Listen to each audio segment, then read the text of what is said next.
So this time we will be discussing how to set up a call reminder so you can use it for your CSR or employee. So if you want to assign a conversation to them or a phone call, you can do it easily.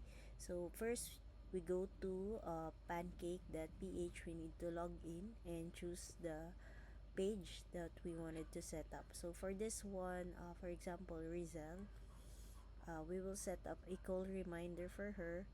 So here, a notification reminder. So it could be today or upcoming. So today, I will set up again. So for example, call this number. You can input anong number. So this is my number inputted here. So if the client provided the number, ayan, you can choose it here.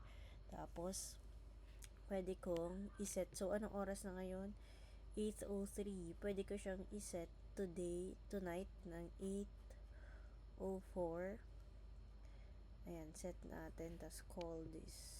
Please call this number.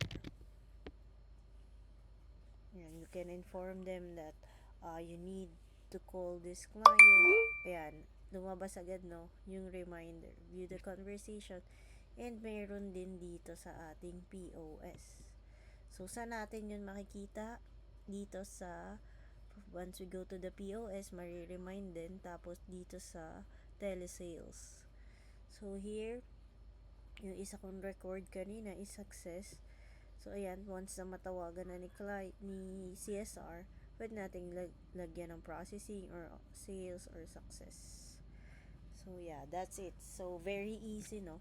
We just need to go to the conversation. We need to assign it. Ayan, tapos piliin mo lang sino yung mga i-assign mo na CSR, tapos bigay mo yung phone number. Ayan, if the client provided the phone number, tapos please make a phone call to this client. She is interested in pancake and POS. Ayan. So, save appointment and you just need to schedule it. So, that's it. Thank you so much for your time.